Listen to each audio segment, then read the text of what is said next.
બાળક ઘણીવાર એન્શિયસનેસ પેરેન્ટ્સમાંથી જ કેચ કરતું હોય છે. સિમ્પલ ઇનફ છે, વેક્સિનેશનમાં કદાચ બાળક નાનું છે પણ મા બાપ જ એટલા ગભરાયેલા હોય છે કે અરે યાર સોય વાગશે, રડવાનું ચાલુ કરી દેશે કે શું થશે, પણ એ એન્શિયસનેસ બાળક કેચ કરી લે છે. તો કદાચ એ નહીં બી બીતું હશે ને તો બાળક બીવાનું ચાલુ થઈ જશે.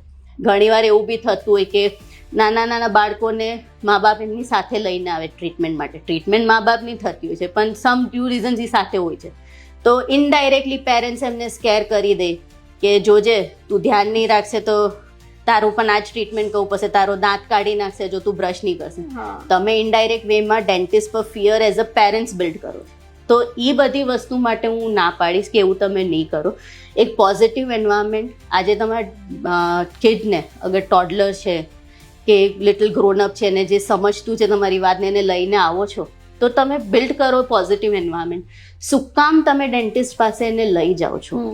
પોઝિટિવ રીઇન્ફોર્સમેન્ટ આપો કે એક રૂટીન ચેકઅપ છે, શું કામ આ વસ્તુની જરૂર છે. જેટલું બાળકને તમે કામ, પ્રોપર ઇન્ફોર્મેશન અને પોઝિટિવ એન્વાયરમેન્ટ આપશો, ફિયર ત્યાં ને ત્યાં જ અડધું થઈ જશે. Then rest of the work is for the dentist. જ્યારે ડેન્ટિસ્ટ એમને મળે બી છે તો એ જેટલું કામલી અને સપોર્ટિવલી કિડ્સને મળશે, એની સાથે વાત કરશે તો એ અપ્રોચ એમના માટે એટલું જ બેનિફિશિયલ રહેશે. જ્યાં ટ્રોમા આવ્યું ડેફિનેટલી કિડ માટે ફિયર બનશે. સો વી ડોન્ટ વોન્ટ કે આપણે કોઈ રીતનો ટ્રોમા કે ફિયર એમનામાં અર્લી સ્ટેજ પર ઇન્સ્ટિલ કરે. Also available on YouTube, Spotify, Amazon Music and Apple Music.